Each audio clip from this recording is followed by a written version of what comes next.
We want to start this episode giving our sincerest condolences to Dave Smith's family. Dave was a tremendous legend within the Utah pickleball community. He was a person with a huge heart. He was hospitable on every court he was on with his wit, his great character. He will be tremendously missed. To his family, we thank you for allowing us to share time with somebody so special, and we just want to send our sincerest condolences and just thank you for the time you shared with us.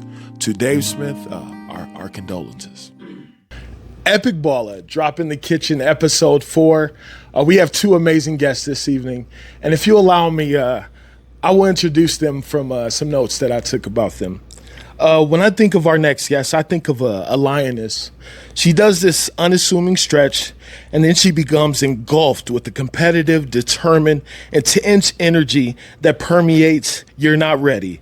And if you look and listen closely, her energy and eyes and intense smile are projecting a message that probably sounds like, "I'm going to kindly swat this ball I love right by you, and I know you can't stop it."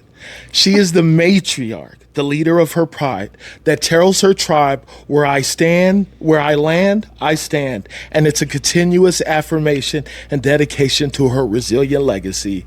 Miss Fireball Forehand herself, the Jackie O of pickleball, the legend herself, Dayna Schoonover. My goodness. When I think of our second guest, I think of several things that represent the admiration that I have come to have for this gentleman.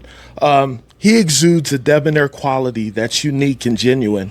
He has a sophisticated witfulness that's refreshing. He's kind, but just as he's kind, rests a lion that is ever focused.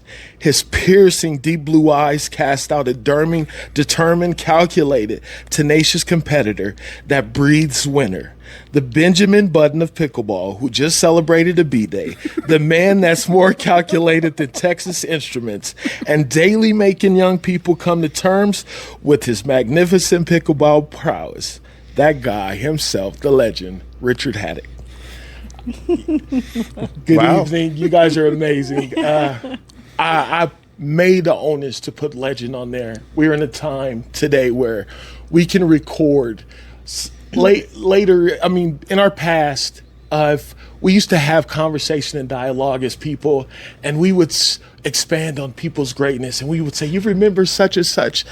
They were so good," and it would be a course through communities and people who share different commonalities.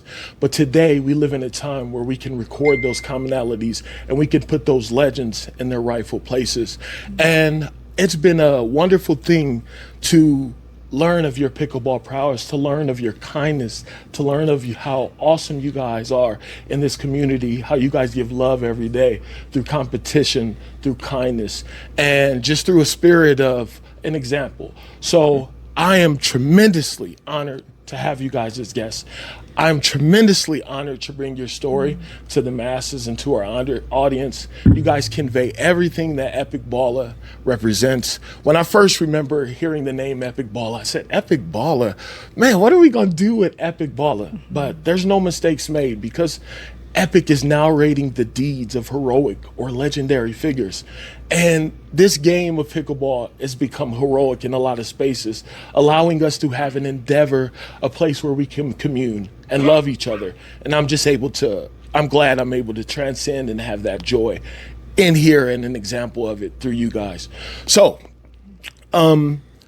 if I may, let's start with your tremendous backgrounds and your tremendous stories. It's been special getting to know you guys.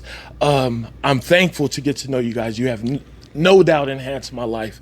And Miss D, I'll so affectionately refer to you as Miss D, if I may. Thank you, I appreciate it.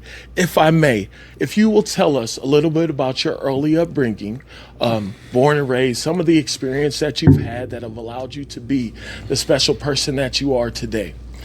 You're sweet. Thank you. Thank you. And I'll tell you, from Richard and I, we absolutely adore you. Thank you. You are a light. You're a light. So it's definitely, wonderful it's really getting nice to see how kind you are, and You're a light. thank you for allowing us to Yeah. even be here. We're not sure why we're why we're being highlighted. There's so many people that are better than we are at pickleball, but we're thankful to be guests. We're Not delighted many, to be not here. many. Make sure you put that asterisk. Not many better than you. Not many. Yes. So I lived a typical childhood. I think I was adopted into a beautiful family. I've met my birth family as well, my bio family, and the connections that I have with them are transcendent. Things that were genetic that I never even realized were genetic. It's really kind of fun, but fantastic family growing up. When I think probably the most significant thing in my life that has sort of transformed who I am is when I was pretty young as a child.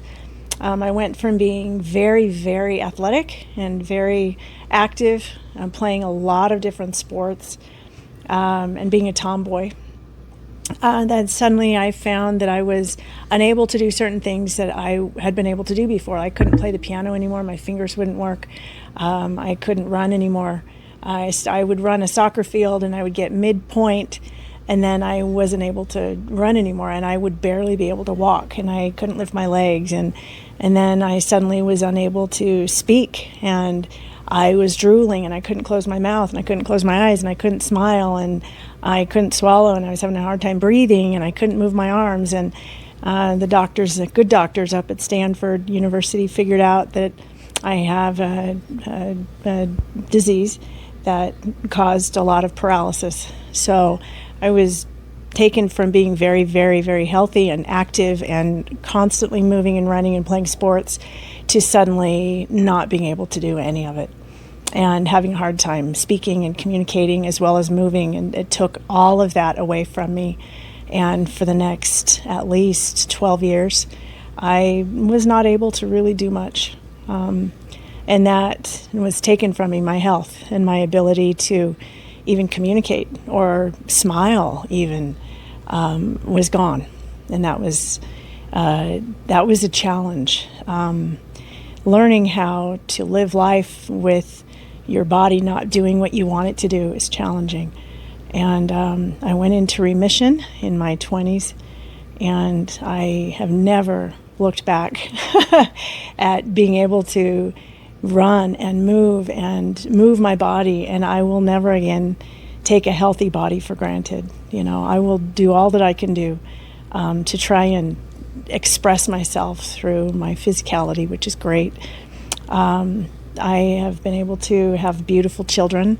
I have 4 very beautiful, healthy children who are all married, and I have 7 grandchildren, and they luckily all live near me, which is fantastic.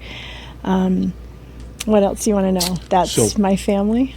At what age did you start to experience these I was 11. revelations? Yeah, and 11? Then I had to have like an open heart surgery and some serious medical treatments for it. And anyway, so the things that were challenging for me have now, in my mind, become my strengths. Like my surgical scars are reminders that I have been through hard things and I have come out victorious, and I will move forward strong. I have a personal motto that where I land, I stand. And I have translated that into my grandchildren as much as I can. I want that to move forward. Where I land, I stand. And we will be resilient. We will have grit and determination, and we can do hard things. I love that. One of the things that is remarkable about you that presented something that was special about you to me, and it shows your mantra in so many ways, your resilience, but you lead with love. In playing pickleball, you see a group quite frequently playing daily in and out. My wife and my daughter frequently like to go out and shop. And my wife, Old Navy and Spanish Fork, that we're familiar with in Utah County, they have T-shirts there that have not that have little messaging on it. And I had a shirt that said, "Black is beautiful." Yeah. And you led with a certain love and a kindness that registered right into my being. And right now, especially in today's and communities, those intangibles are things that are needed. I can appreciate how you move with love, generosity, and kindness in what you do. And your mantra is something that I will carry in my being. If I can ask you a question, I can go back a little bit. Being so young, what are some of the things that, I know that mantra, but what are some of the things that allowed you to, persevere and to overcome? A few things that I learned. I was bullied by teachers, believe it or not, more than other children. The other children were very nice. And teachers bullied me pretty severely. I went to private schools, and they were allowed to not be very nice. And they made my life very, very challenging, very hard. I learned a lot about that, about seeing the person and how people will carry burdens that you know nothing about. And they may have a face that looks, nice and placid and sweet on the outside, but they may be carrying a lot of burden. And you just have to approach every person as if they are carrying a burden and a trial, and just approach them with kindness and love and support. My family was always there for me, which is amazing. They've always been a rock, which is nice. I learned how to see people, I think, in a way that I hadn't seen before, and how to be compassionate. Those are some things I think that helped me through. My faith. I'm a member of the Church of Jesus Christ of Latter-day Saints, and that has been a rock. My Savior is my rock, and I go through life knowing that because of Him, all things are possible. Awesome. That's phenomenal. So, Richard, if I may, can you tell me a little bit about your upbringing, some of the things that make you you, and who you are? Well, that's a difficult question. So when I was young, I moved around a lot. My dad worked for the Fish and Game for a while, and so we lived in Price, Utah, Plain City. We moved to Jamestown, North Dakota. We were there till I was about 8. And then he got a job up in Alaska, so moved to Anchorage, which was a little bit of a change and shock from North Dakota to Anchorage. So went up there, and we lived up there for 5 years in Anchorage. My dad was a very outdoorsy person, obviously from Fish and Wildlife. So I did lots of fishing and hunting and all those things that with him. And one of the things that he did was he introduced me to sports. We went. I was heavily into baseball. I played broom ball, which is a kind of a hockey with a broom and a volleyball for younger kids, right? Yes. And then I played hockey. Learned that, and then one day he woke me up in the morning and said, "Hey, do you want to go wrestle?" And I said, "I don't know, what is it?" And so he took me in, and so we went to a wrestling tournament, and he told me, what was going on out there, and I had my old brown jeans and there, and we went out, and he told me what to do, and out there, and it was good, and I learned how to wrestle, and won the tournament. So he was really good at teaching me those things. So he taught me a lot about work and all of those kinds of things. And then things kind of changed. We had an experience. He was a biologist pilot. He flew, and they did migration. They counted migrations of birds. They were going to Kodiak Island, and he was there was flying with 3 other people in an amphibious plane. And my 13th birthday, and plane went down, and we think they never found it. So we searched for a couple of weeks, and it was a big change for us. My mom was pregnant with my sister, and so we ended up moving from Boise about 3/4 of my year, my 8th grade year, moving from Anchorage down to Boise, where my mom's parents lived. And so it was interesting because then I had, my grandparents that really kind of took over and helped. And my grandpa owned a manufacturing company for farm machine manufacturing, and he allowed me to work there, from janitor to, warehouseman, all the way up, and taught me about work, taught me to understand that, helped me to, learn about gardening and how to do all of those things, and just, good hard work and what I should do. So I was raised a little bit by him, and my other grandparent, had a passion for tennis. And so, I would go there. He lived in Logan. And so I'd go there, and he would, we'd go and play, and I learned tennis there. And I actually got to play in Logan with a grandfather, grandson tennis tournament, and that was really fun. So, I had grandparents that, kind of took over and helped out with the reins. And so I learned the value of caring, from people. So that was big. And when I went to Boise, there, I had really got into wrestling in Anchorage, did really well in Anchorage, and so I continued that and wrestled through high school and also college, and that was a big thing for me, as well as tennis. So I took some of what my grandfather had taught me and played tennis through high school, and did well at tennis, and along the way I also did all the other sports. When you're growing up, a lot of times we did every other sport that you can play. Ping pong was a big piece of what I did. I really loved that. So those two sports were big. So I had an older sister who ran track, and the two of us were kind of the ones who were into athletics the most, and so we kind of used each other. And she's only about 15 months older than me, and so we were close, and so that was really good. So that's I guess me up to about end of high school. If I may, you guys are awesome, have awesome pedigrees, and are awesome people, and faith is a semblance of it, you guys say, in both your lives. Can you tell me about what faith means to you guys? And I'll start with you again, Miss D.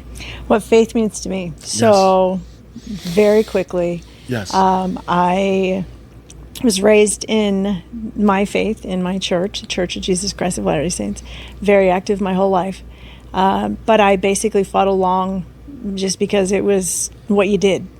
And in my mid-20s, I had a faith crisis. That's what I call it, where I was very clear. It was made very clear to me by the Spirit, you don't actually know that this is true or not. You're living a lie. You're living something that you don't know is true. And I decided that I was not going to raise my family in a church what I was belonging to only because what my parents believed in it. And so I decided I need to find out for myself, is this or is this not truth? And I made a quest studying several religions, and I knew that I had to find out, if it's not true, then I will walk away from it. And if it is true, I'll give my life to it. And very quickly, I found out that it is indeed truth. And I have never stepped away since. Richard?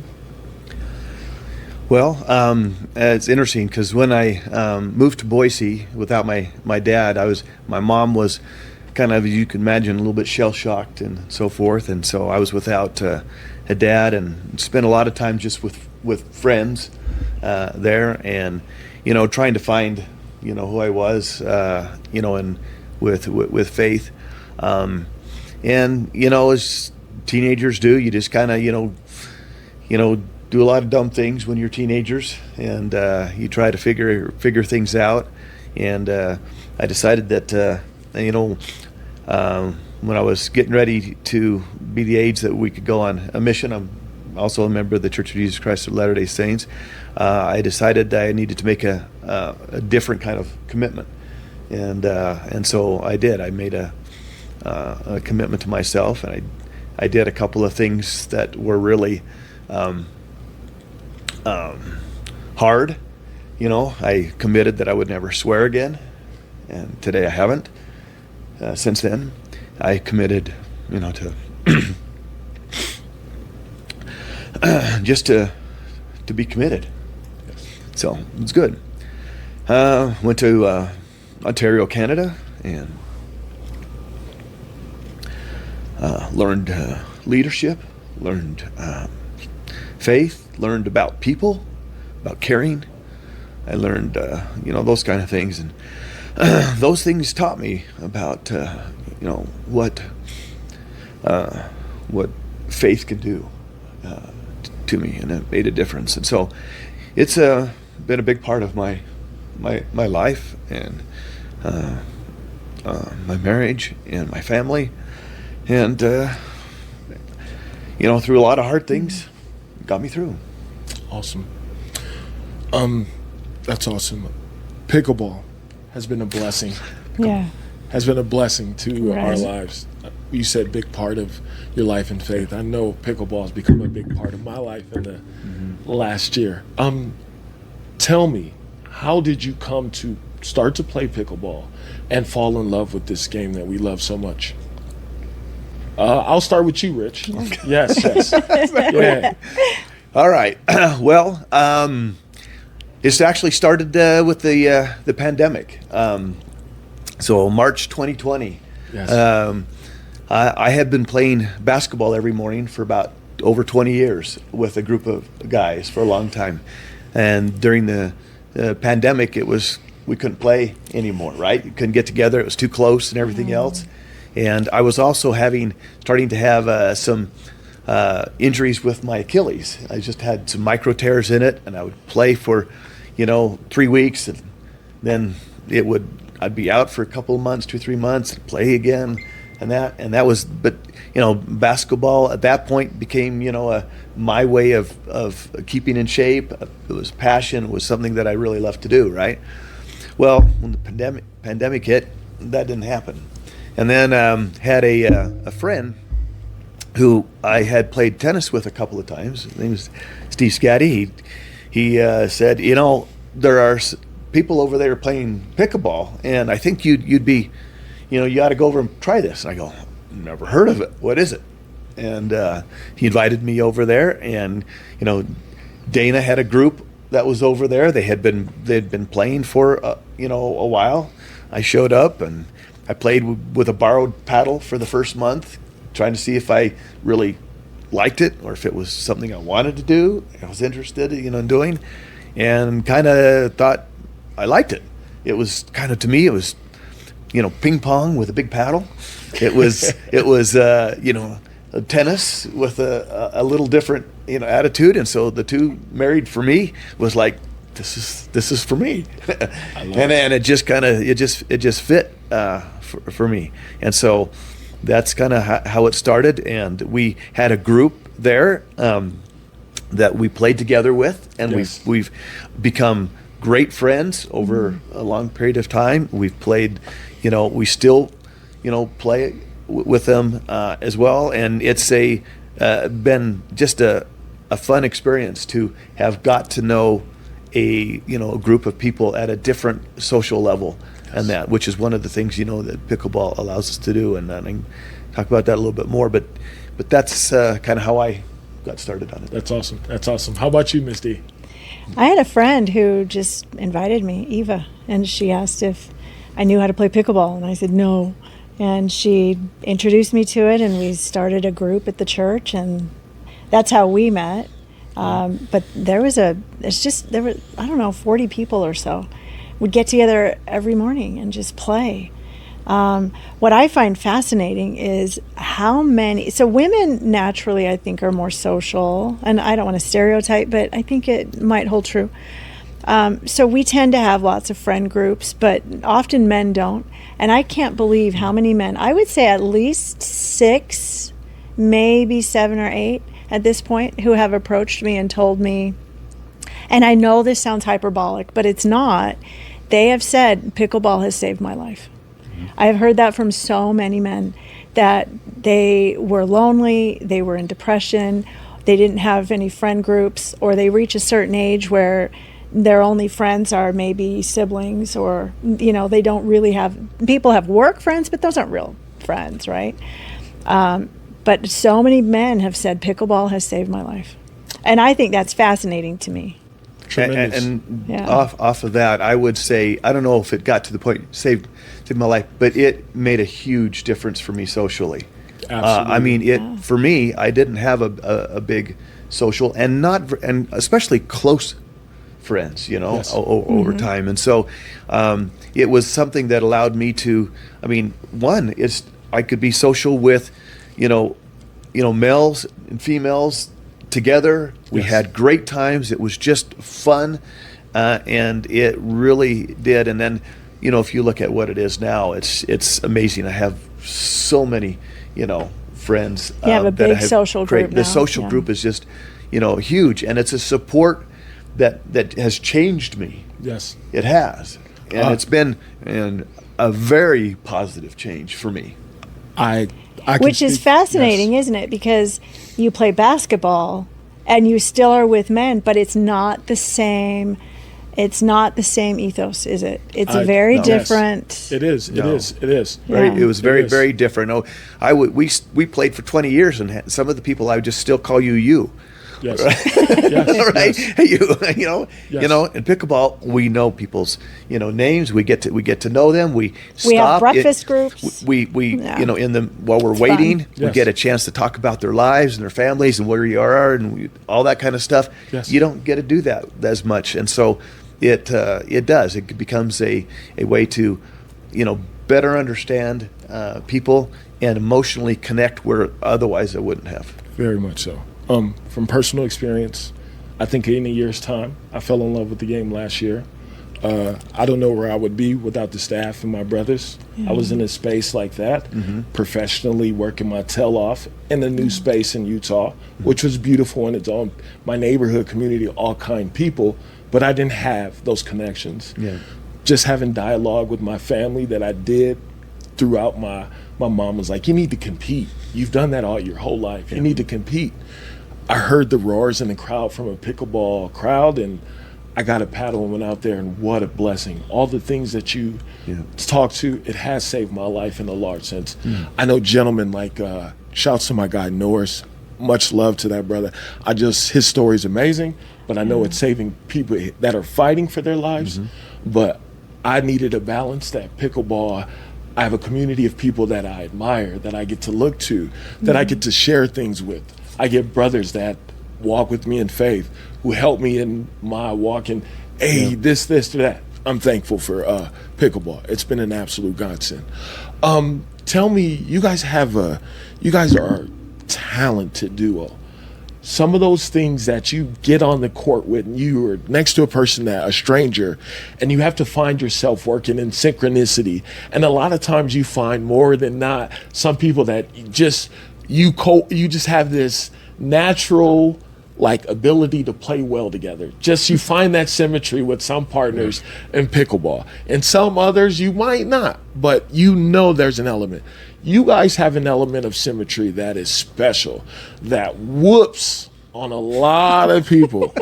I remember being at the club one morning and the girl was like, I have never beat them ever. And I was like, wow, you are super good. You have never beat. You guys just have an element of really like a union and you guys are in sync. How did you evolve to get to that place? I know it through time, but what were some of the things that allowed you guys to play in that synchronicity and allowed you guys to, come to this spaces to evolve as a duo? I'll let you start that one.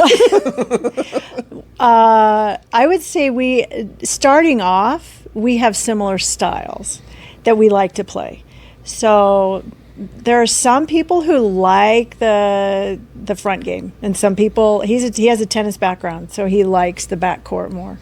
I think because we do have similar styles, it was easy for us to play together to begin with, and over time, because we have played together for so long, we have developed a way of playing. Like I was telling him not long ago, when I do a certain shot, I already know, you know how it is. You're going to hit a shot. You know, if you put a top spin, they're going to pop it up. I already know how he's going to respond. So I can set up my grip and my stance knowing how they're going to return it. So I can read 3 into it because I've played with him so much. And I think vice versa. We know where the other person's going to go. And I think that a lot of that just comes from playing together for so long. But we've discussed it a lot. We've worked things out together. We had a lot of arguments on the court and worked things out, you know, how we want things to go. And there are certain things like we'll look at each other within 30 seconds of starting a match, and we can already read the other people. And we'll just look and we'll say, you know the plan? He'll go, yeah, I know the plan. And then we already know what we're going to do. And I think some of that is just born of time and working together. That's awesome. Yeah. That's awesome. Tell me some of those rewarding, like you had to evolve. Tell me some of the rewarding things that you know, in a tandem like that that synchronicities. Can you find some things that are rewarding?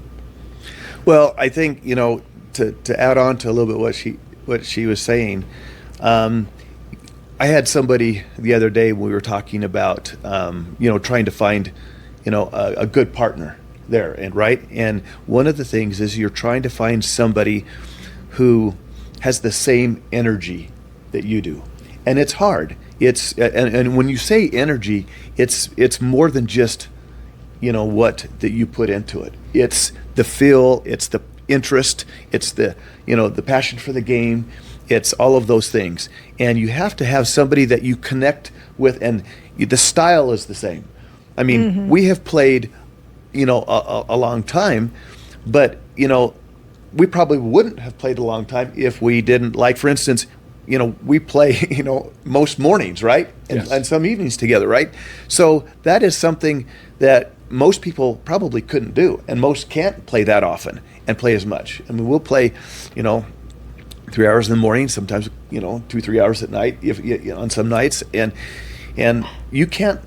everybody can't do that, right? And so we both have one, I think, an energy, a endurance, and not only that, but an interest in it. It's invigorating to play, and that part is, I think, something that you find. So I think there's a piece there. So when you say what do we get out of it, I think part of it is that we feed off of each other's, energy. We feed off each other's excitement for the game, the passion for the game, the competitive, interest. We have this kind of interesting dynamic where we're both really competitive. We want to, go out there and win, but we also are silly. We have fun. We laugh. We have a lot of, enjoyment times as well. So there are times, it gets tense, and times where it's competitive, and times where we're just having a ball and having fun. And that makes a difference when you can do that. And so I think that has probably, for the long term, has been positive, and something that it's, it doesn't always just happen. And we've had to also build and create that over time, right? Yes. That's something we've had to learn. I've had to learn what her strengths are and figure out, okay, how am I going to adapt and change to her strengths, right? Yes. She's got different strengths and weaknesses. I do the same thing. She's trying to figure me out. I'm trying to figure out, and you do that. And we both have an interest in that dynamic of learning that. That's awesome. We play in the best place in the world. We have the backdrop of some gorgeous days, just the most, and we have the best people in the world. And I'm biased, but we do. We have we literally are spoiled too Yeah. in some spaces. Like, it's just beautiful some of the days we have. If you can, you guys started a little bit before I did, and probably before some people, because it's growing so rapidly, Yeah. and you see more and more people. If you can, tell us about Utah and its brilliance and its pickleball habitat and what it means to you. And also, if you can, just our gorgeous setting and scenery that we so get to play in. And also that place that you can find you most mornings if you guys want to also talk about that place. I'll let you guys go ahead. So when we first started, often we would play in the mornings in Linden at a park called Hollow Park. Yes. I am telling you, world-class views. World-class. There are so many times where people, like the whole court, would just stop and just look, because the sun would just be peeking over the mountain, or it would just be the most phenomenal scene. You could see all the mountains clear as a bell. Eagles are flying over the top. It's just ridiculously beautiful. It's absolutely beautiful. Can I tell you a beautiful moment that we all shared that was really beautiful, and everybody stopped, and somebody that does it so right? PG Rec Center, 9/11. I had forgot it was 9/11. If you remember that morning, yeah. the gentleman stopped everybody. He said, "Stop, stop, stop, stop, That was stop!" And I was Julio, like, right? Julio. It was "Julio, yeah! Julio? Shouts to Julio. Shouts to Love PG him. Rec Center. You guys do it right. You guys are class, okay?" But they stopped, and everybody gave reverence and moment to this great country. We gave, and it was for that moment we understood. Just for a moment to give, that was beautiful. That was just an exceptional moment. Shouts to PG, shouts to Pleasant. You guys get it right. That was awesome to hear Whitney sing the Star Spangled Banner at that moment. I was like, yeah, USA. But I just wanted to mark that moment. That was really special. But we play in the best place, if you will, Rich. Yeah. Expand on that. No, I think we are. So we've played at a lot of different parks across. We played in Spanish Fork, we played in Orem, we played in PG and American Lehigh. Fork and Lehigh, and the club, and so all these different places. But when you go and we have a morning moment. And there's also an evening moment, like when we play at night. And one of the reasons I love to play, both, is because you get to experience the sunrise and the sunset. Yes. So once, like she said, Hollow Park, you go up there, and before the sun comes up, you see the silhouette of the mountains, and you're just looking there. And then as the sun comes up over and the lights there, we just, and they're different colors. Sometimes we just stop and go, wow. Every now and then you see like a balloon, here. like a hot air balloon, and you just go, are you kidding? This is stunning. It is. And then you go, in the evenings, you have the sunsets, and we're out, playing, and you just, stop and you just look at it and go, half the time you miss the ball because you're looking at the beautiful sunset, and it's like, wow, this is really cool. And so just the beauty of Utah makes a big difference. And then you take, you add to that all of the people. Yes. When we go and we play with the people, they're just, you have a one or two few people that you just kind of like, come on, why aren't you happy? But 98% of the people are joyous, and they're happy to be there. They love to be there, and they want to have fun, and they're great people. And you just want to they're just kind, and they're really nice, and we get to just high five each other and how you doing. Yes. And that is just amazing. I think probably unique to Utah is how just friendly and kind everybody is at every court.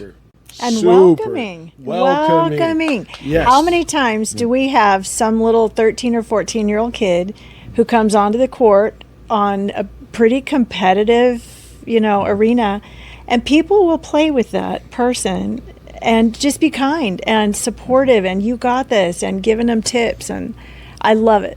Yeah, love it. What's so cool about pickleball to me on that aspect is that we play with 80 plus people. We play with teenagers. Yes. Right? We play with everybody in between, all up and down. And not only that, but all different levels of skill. Yes. Right? People just starting, people just trying to figure it out. We play with people with severe injuries, have over their lives have had, lots of things that have affected their physical abilities to move and everything else. And it's amazing to me to see these people that are the age they are, that are have the difficulties that they have out there, and they have something like pickleball to play with. They couldn't play basketball like that. They couldn't play other things, and yet they have this thing, and we can enjoy them and their efforts in doing it. That's special. That is truly special, that you can play it up and down the demographic and everybody can get some type of experience out of it. We come to a part in the show where the people that have known you, more seasons, that convey your specialness and your greatness to our audience. So we're going to go to that portion of the show, and we're going to allow those people to tell the world about your amazing specialness. Ms. D, we got to talk to someone we both know, Jordan Jojo Peely, someone tremendously loved within the pickleball community. Jojo had these great things to say about you, and I quote, "It's truly a joy to know someone like Dayna, whose wisdom and grace have been nurtured throughout years of life and experience. Dayna's kindness and warmth are felt by everyone around her, and the way she carries herself is an inspiration. The stories she shares and the lessons she imparts on and off the pickleball court have such depth. She has a heart full of compassion, and her presence brings comfort and joy to those who are fortunate enough to know her." Ms. D, we also had the opportunity to speak with Anthony Richter, and he had some awesome things to say about you. And I quote, he said, "I first met Dayna at the indoor courts at Pickleball USA in Orem. One of the first things I noticed about Dayna's game was her smile and the fact that you better bring your A game because she has no problem with bringing the heat right back at you. I always enjoy and love playing against Dayna and her mixed doubles partner, Richard. Even though all the matches I play against her are highly competitive, she is always smiling on the court. You can tell she's always having fun while playing pickleball. She has a very strong passion for the game that is contagious. It's not very often that that someone can bring a smile to your face while getting your butt kicked, but her joy of the game does just that. Dayna simply makes pickleball fun. Her passion for the pickleball community is on and off the court. She has organized many gatherings, whether it be lunch or breakfast, where we can all meet up and strengthen our friendships off the court. I consider Dayna an ambassador of the sport, and I hope she continues to play for a very long time because I know her passion and love for the game will only bring more people to the sport." We also had the pleasure, Ms. D, of talking to Richard's other half, Lori Haddock, and what a tremendous individual she was. She was so informative, so gracious with her time. Kudos to her from EpicBalla, but Lori had these things to say about you, and I quote, "Dayna is simply amazing. She can do anything. Skills and talent in every area. Do you know that she's a member of Mensa? She is one of the smartest people you will meet. She is so well read that she has expertise in science, history, art, theology, and philosophy. Her greatest characteristic is her compassion. She would do anything for anyone. No matter who you are, your reputation is safe with Dayna. Dayna always has your back. She has self-discipline like nobody's business. She has refined and schooled her thoughts, behaviors, and responses and character. Dayna is pure gold, a champion of the human experience." Wow. Oh, I know you're super proud, Ms. D. We got to talk to your phenomenal daughter, Mackenzie Nalder. She had these tremendously beautiful things to say about you. And I quote, "My mom's passion for pickleball goes beyond just a sport. It's a reflection of her vibrant personality and zest for life. Each time she steps onto the court, you can see her dedication and commitment in every move. She practices relentlessly, honing her skill while encouraging her fellow players to do the same. Her competitive spirit ignites a fire in others, pushing them to strive for their best. But she always balances that drive with grace and sportsmanship. Her warmth and generosity extends far beyond the court. She's always there to lend a helping hand or offer a listening ear, making everyone around her feel important and loved. My mother is the embodiment of resilience. Her strength shines through every challenge she faces, turning obstacles into stepping stones. With an unwavering spirit, she navigates life's difficulties, always emerging stronger and more compassionate. I am endlessly proud of her, not just for her achievements in pickleball, but for the incredible person she is. Someone who radiates love, strength, and an unwavering belief in the potential of those around her. Wow, Ms. D. We just thank you for your specialness. All right, Rich, here we are. We had the tremendous opportunity to speak with your sister-in-law, Alyssa Fuller. She had these tremendous things to say about your energy. And I quote, Richard is just the absolute best brother-in-law to me and uncle to our children. He is always up for anything and keeps adventure in our lives. Richard is the ringleader of fun for my kids. He is affectionately called Circus Uncle Richard. And many times I have said, thank goodness my kids have Richard around. Richard will run up the hill, jump off the dock, get up early to go fishing, stay up late to play games, create the perfect batch of waffles, and everything in between, while the rest of us adults just sit and appreciate it. Richard has helped me with birthday parties, baptisms, luncheons, scout merit badges, weddings, farewells, and everything in between, and has always been there to help every step of the way. I am so grateful to have Richard in my life. He has a zest for living that most people don't have, and it's infectious. We also got the opportunity to speak with the awesome Kitty Holdaway, and she had these awesome things to say about Richard. When I first started to play pickleball, like everyone, I was terrible. Richard took the time to play with me and help me understand the game.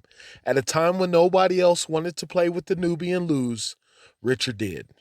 Richard has always been the guy in our group that has encouraged everyone to play and to do their best no matter where they are. Richard can win anytime he wants. He has an incredible skill and talent. He has devoted enough time to the game to dominate, but he's still so fun to play with. He's your best coach, never condescending, and the best cheerleader literally to everyone. I am so happy to call him my friend because he's an incredible human and also really knows how to play pickleball. Our pickleball group is a family, and Richard is the brother everyone needs. I would not be the player I am without Richard Haddock. On and off the court, he's the best. We all love him. I can't say enough good things about Richard. I really think the world of him. We were also fortunate enough to get a video from the fantastic Donnie Bates. My name's Donnie Bates, and I have had the pleasure of knowing Richard and Laurie Haddock for close to 15, 20 years. We are neighbors, we live in the same area, and we have had so much fun traveling with Laurie and Richard to different countries in Europe and other places. And I knew them socially for a long time before I ever saw Richard on a pickleball court. But once I saw him on a pickleball court, I was, as they say in England, gobsmacked. I could not believe how well he played and with such little effort. Although I do remember one time in particular, he was playing pickleball with my husband, and Richard, being Richard, doesn't let anything get by him, and he hit a ball and then ran into the wall. And my husband said he blacked out for just a short period of time. The next day, guess where Richard was? Back on the pickleball court. One of my most favorite things about playing pickleball with Richard is that we've all been the new kid on the court. We've all had to start at some point or another as we began to play pickleball. Richard, let's say I'm in kindergarten with pickleball, and Richard is working on his doctorate. He is such a great player. But the thing that I love the most about him is not only to watch him play pickleball, but when I've played pickleball with him, us being at different levels, he never makes me feel like, oh, come on, Donnie, get that ball. Go get that ball. Don't let that get past you. He always treats me with the most kind and respectful and sensitive. And in fact, there's a lot of balls that I know Richard could get. And he waits and gives me my chance to try to get those balls. So it's fun to play with him. I wish I were good enough that I could play with him all the time. But every once in a while, we go to the same location and he's there. And I always am grateful for the opportunity to watch him, to learn from him, and to play pickleball with him. Richard Haddock is one of the nicest men I know. And he's also a fantastic pickleball player. He is my hero. I hope to someday play like him without running into walls. Thanks.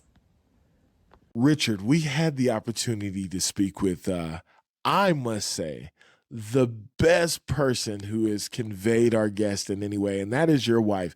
You can tell she is great at what she does because she gave us such a depiction of you where it was just beautiful, just so much information on who you are. And I just want to thank Lori Haddock for being a pillar within our community, inspiring so many people. And it was a pleasure to talk to you and to deal with you through this process. And I thank you again for your time.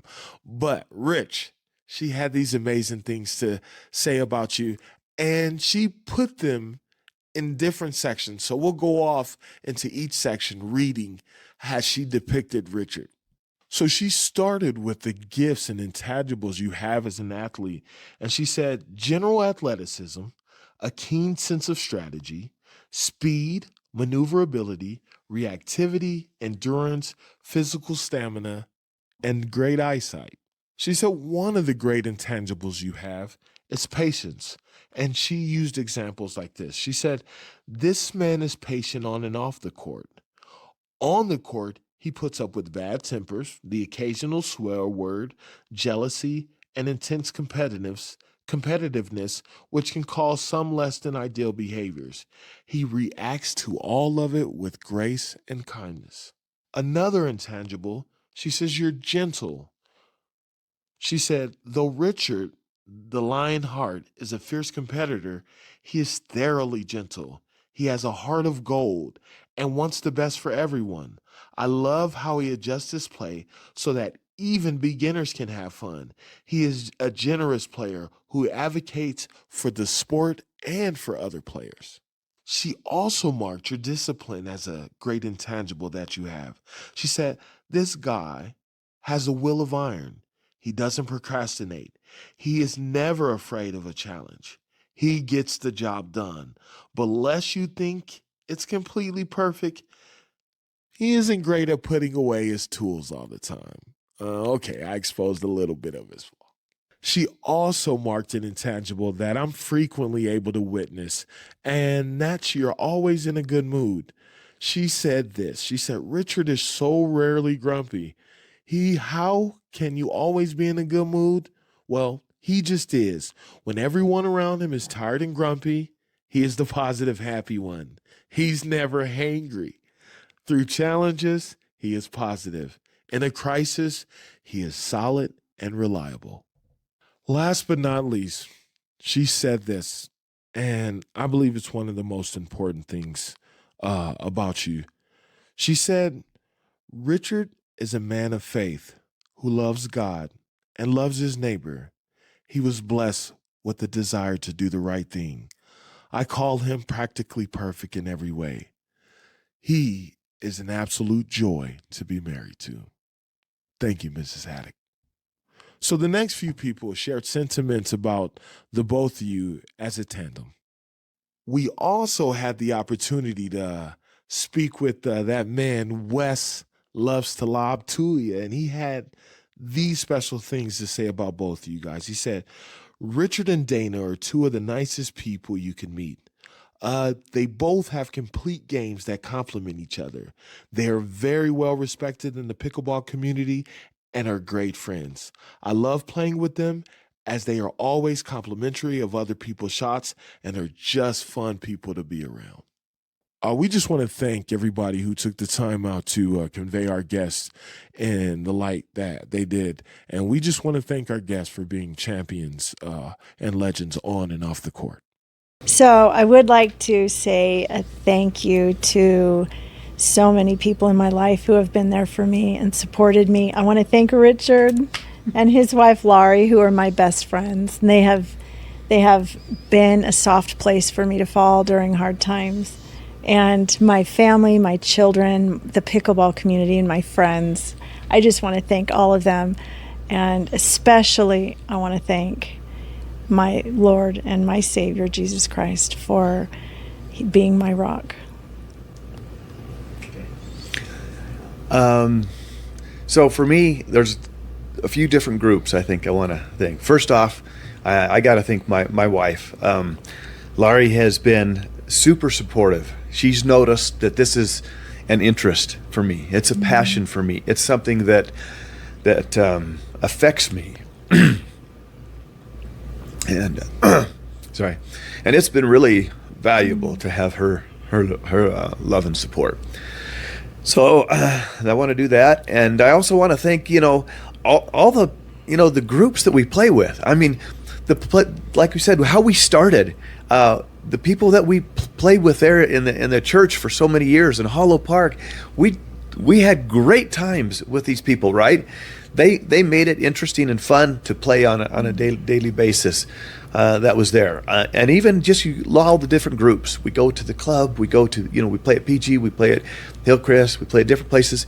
These people are great. I want to thank the community, the pickleball community, for just being so nice and that. And then Dayna has put up with me for a long time, and that has been a big thing. And we've enjoyed this ride together, right? Of that, playing and having this time that we've had to be able to just get better, and we've both have gotten better, and we have a drive to want to succeed and get better, and it makes it a big difference.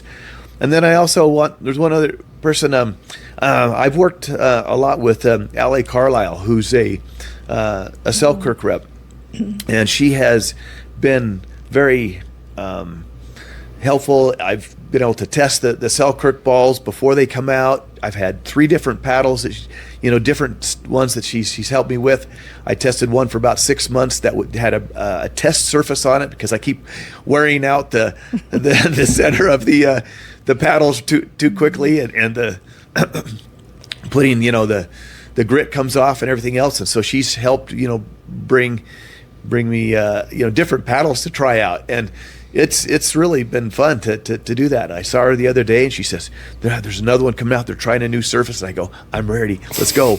I want to test it. So I've tested, several of the Selkirk paddles out, and we found one that we both, I think, have played with. We play with the Amped Air right now, and it's really been something that I think improved both of our games. But for me, just, I'm just grateful for all the pickleball people and the friends.